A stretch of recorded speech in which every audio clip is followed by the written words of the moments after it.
Hey cohort, it is Jordan. I'm going to show you three things today that can help you better understand how to ask certain questions with your data and how to kind of transform that when you need to. So we're looking at a scale here. People gave their answers on a survey that asked about material value. So you could say that this would measure a person's materialism, how much they put importance on owning things or having nice things. And so what we're going to do is we're going to total this so that we can get a total score on the survey. So when you have your data question by question, it's good to see it that way, but sometimes you want to make a total score so you can see out of how many points or a cutoff score that the survey has with it, if it's a high, low, or medium score. That way you can see how much this person is materialistic. So we're going to total, we're going to go here to data view, and then we're going to transform, we're going to compute variable. And you can see that there's already some stuff here. I'm going to delete that really quick. This function may be redundant or repetitive for some of you and that you've already done it before, but those of you who hadn't, I hope it can help you.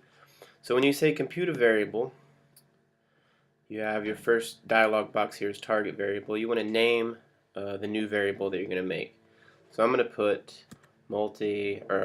materialistic value underscore total.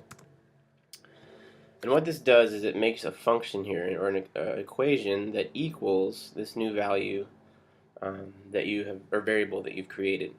So what you want to do is just add up all of the scores, which we can see here on the left, from each question. Now you can type this in, or you can do it with pushing buttons. So we're going to do it pushing buttons first. So highlight the first question, bring it over here, add, next question, bring it over here, add, third question, bring it over here, add. You can see where we're going with this. So you're going to go and put each of these questions over here, 4 through 15, or however many questions you have in your scale. Add them all up, and what that's saying is this numeric expression equals the new variable. So the computer is going to add up all these questions and then create a new variable with total scores.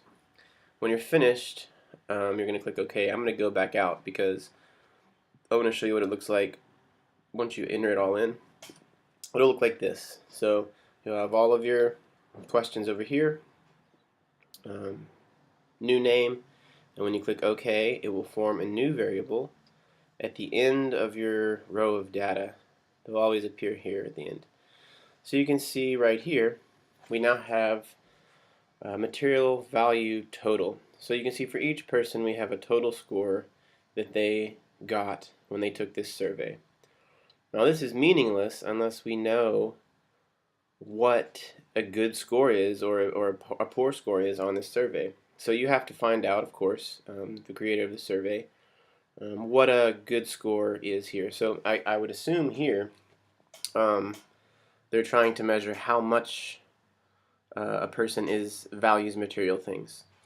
And so what is the next thing we're going to do? We are going to make a subgroup, or we're going to recode some of these variables. So let's say we want to ask the question later in our data, later in our work, people who are highly materialistic, do they in fact share or correlate with something else? So this would be where the total could be your dependent variable, and you might want to see what affects a person's total score.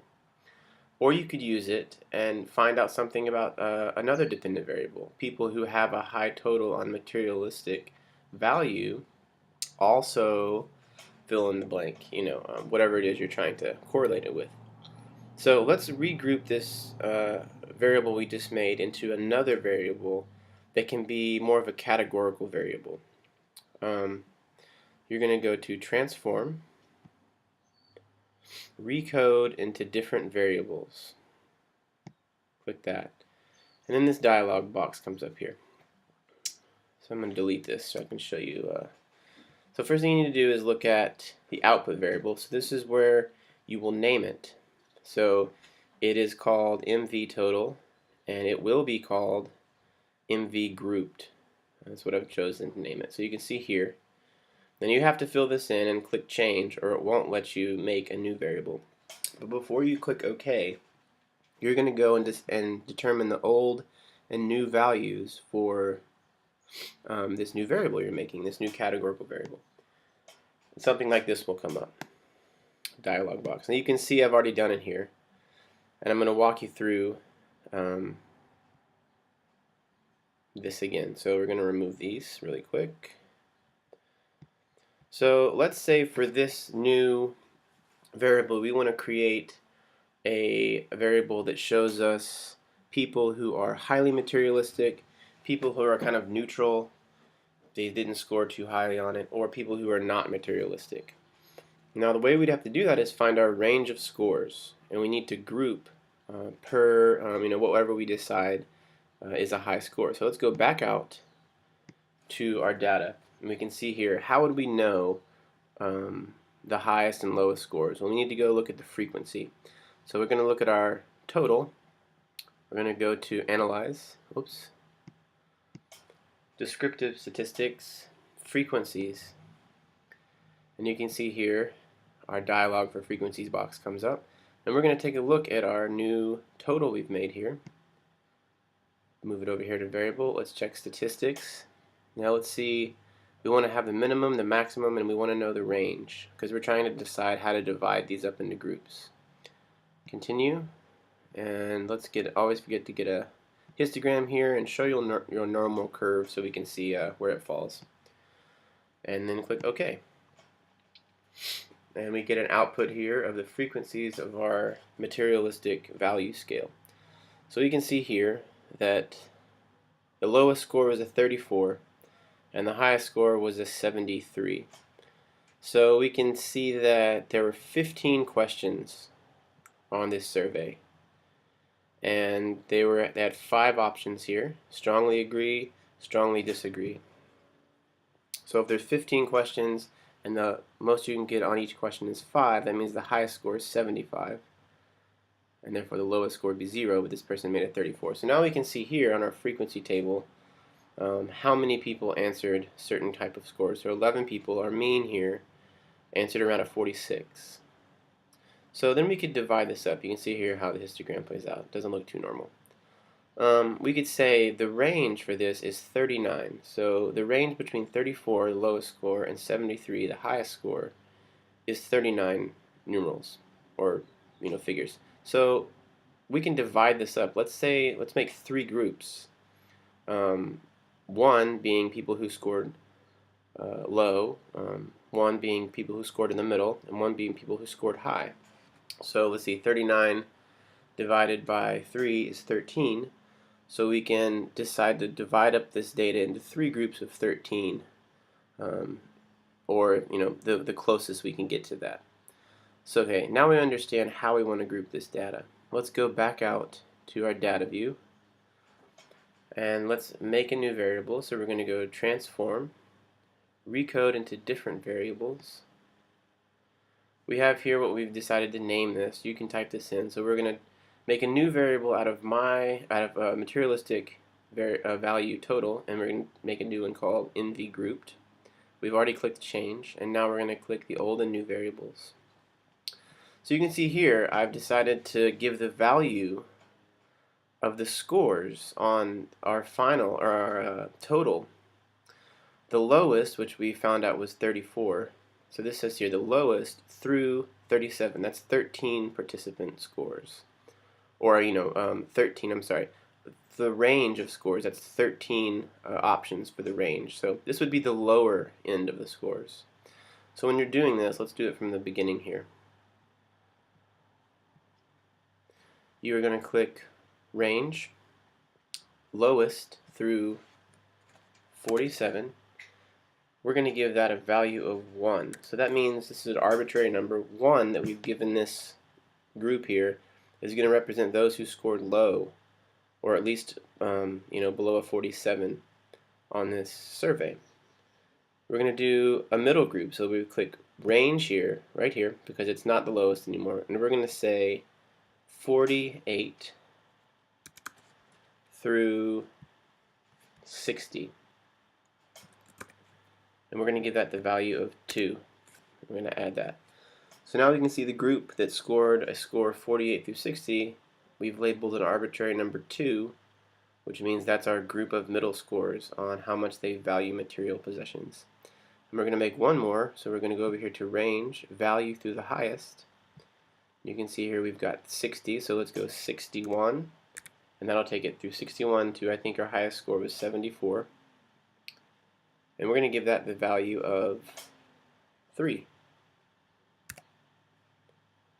We're going to add that. Now when you click continue, it will make a new group, or excuse me, a new variable that we have labeled MV grouped, and it will appear out here on your data view. So now we can see these numbers that represent the group we've assigned to that person. So let's look at it. Go to Analyze, Descriptive Statistics, Frequencies. Let's look at our grouped variable that we just made. You can see that it's right here. Let's move that into the variable box. Let's look at our mean, our median mode. Let's look at our max and min and range. And let's have a histogram. Okay. Okay, now we can see right here in my grouped that our group 1, which we put was the low scoring group, was 81% of the people that took the survey. Group 2, the middle range group, was 15% of the people that took the survey, and the high scoring group was only a little above 1%. Here we can see the distribution. Now, what I want to show you is that this is actually wrong. And I did this on purpose because I want to show you how easy it is to forget to do something or make a mistake. So this scale that we're looking at has not been recoded for its reverse coded questions. For example, question 1 is, I'd be happier if I could afford to buy more things. If somebody answered strongly agree here, which we've given the score of 1 in our data, that means that they are materialistic because they would be happier if they could buy more things. So already we can see that our code of 1 for strongly agree and 5 for strongly disagree is misleading when we look at the review of our scores, because that means that a low score would actually be higher on materialistic values. So you need to always look at your survey and decide before you start doing all this number crunching if your survey has even been input into your data sheet correctly. And when it's not, you need to adjust that. You don't want to adjust the answers people gave. You want to adjust the values given to the answers. So for example, let's look at question 3 here. I don't place much emphasis on the amount of material objects people own as a sign of success. So this is a negative question. I don't. So if somebody agrees strongly that they don't, that means that they are not materialistic. However, because they answered strongly agree, that counts as a 1 in our computer. And so the computer is canceled out this score here with this score here because they're not been reverse coded. So how do we deal with this? Well, we need to adjust the values on our survey before we would get any legitimate data to say who is materialistic and who is not materialistic in a group of students. So we would do that, go back out to your data view.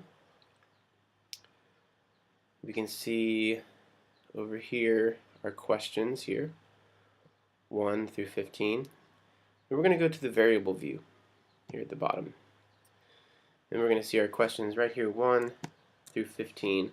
And we can see the values that we've assigned to these are 1 equals strongly agree and 5 equals strongly disagree. So a person who strongly disagrees with a materialistic question is going to get a higher score on this survey. So we would be in error if we said that somebody who scored high on this survey at this point is materialistic, because that is the opposite of true because of some of these questions. So this is how we would change that. Now if this was my data, I would probably redo all of them and then change the ones that are negative. That way we could have a high score means high materialistic value. So let's do that first. You can't highlight all of them and change them at once, but you can copy and paste. So let's change question 1 right here, and let's redo it. Let's say value of 5 equals strong agree. Let's add that. Whoops, sorry. I need to take these off first before you can change them. So remove all of these. And let's try this again. So now we say 5 equals strong agree. And we're going to say 4 equals agree. 3 still is neutral.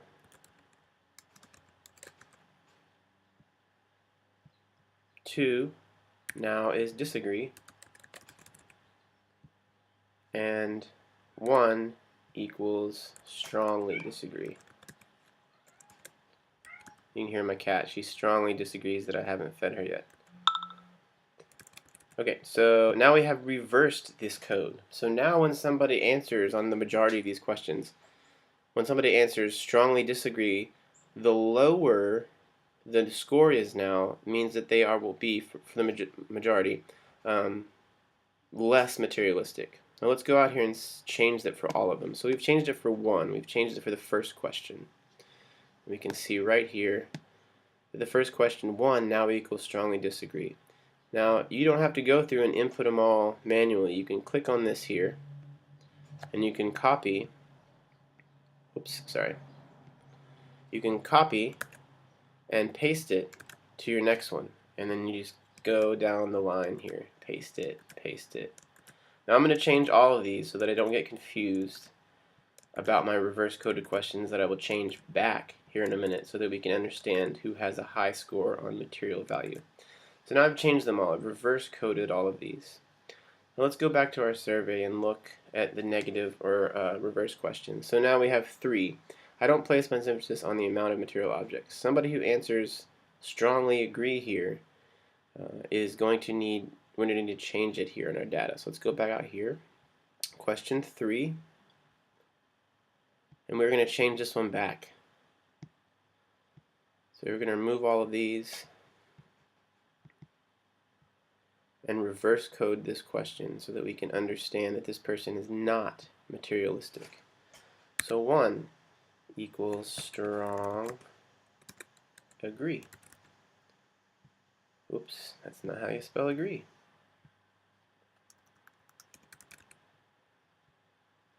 And we're going to say 2 equals agree.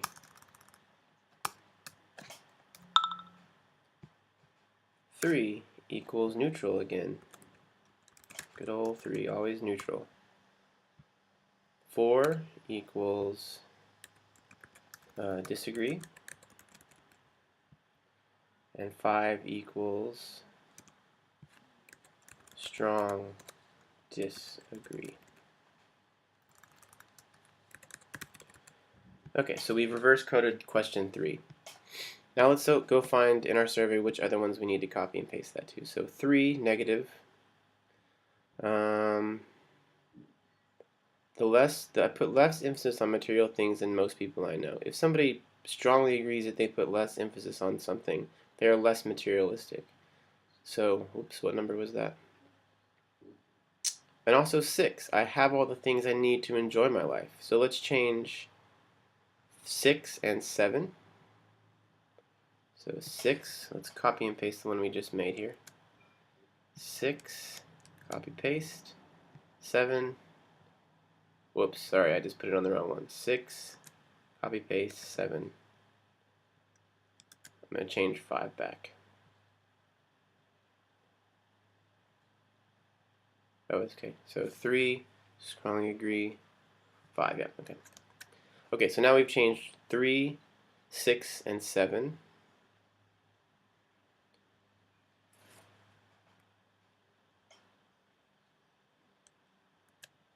And let's just make sure I did this right. 6, strongly agree, 7. Okay, yeah, 6 and 7 are agree. Let's go back out to our survey. My life would be better if I owned certain things. That is materialistic. I admire people who own expensive homes. The things I own aren't that important to me. So number 10 we need to reverse code that one. Here's number 10. Let's change that one back. It sometimes bothers me quite a bit that I can't afford. That would be materialistic. Some of the most important things in life, like to own things to impress. I wouldn't be any happier if I owned nicer things. That is a reverse question. Let's go back to, whoops, what number was that? 14. Let's go to 14, change it, back to our survey. I try to keep my life simple, so that would also be reversed. So 15, keeping it simple.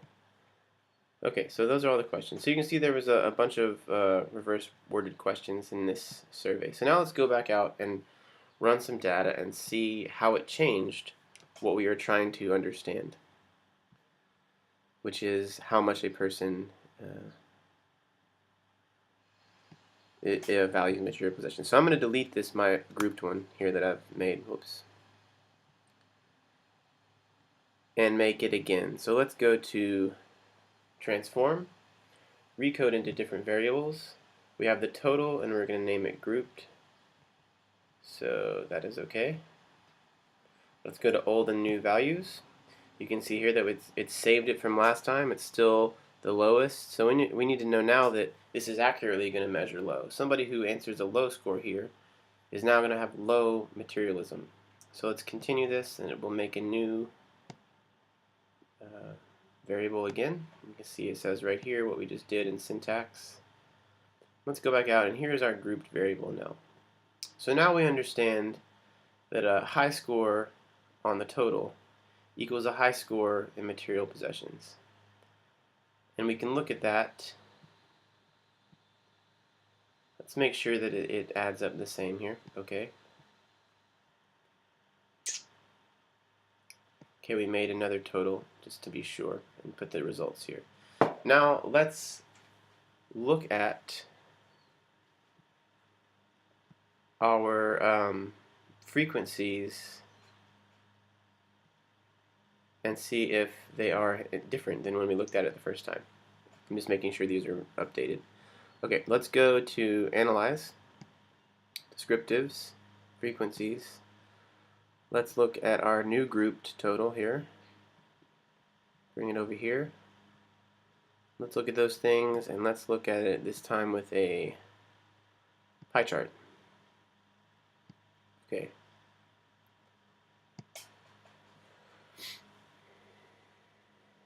Okay, we can see here now that it is different. Now we're saying that 1 is a low materialistic score. So we can see that 81% of people are low on how they view materialism. And you can see that some people up here are high on how they view materialism. They score high on the survey. So this is the way you can understand how to look at data differently. You're free to group and subgroup, split apart and put together all you want as long as you're following the rules and that it actually, makes sense. And that's a better way sometimes to be able to understand what certain groups of data are telling us. So good luck on applying these things to your multivariate data set, and if you got any questions, go ahead and email me. I hope you have a good weekend.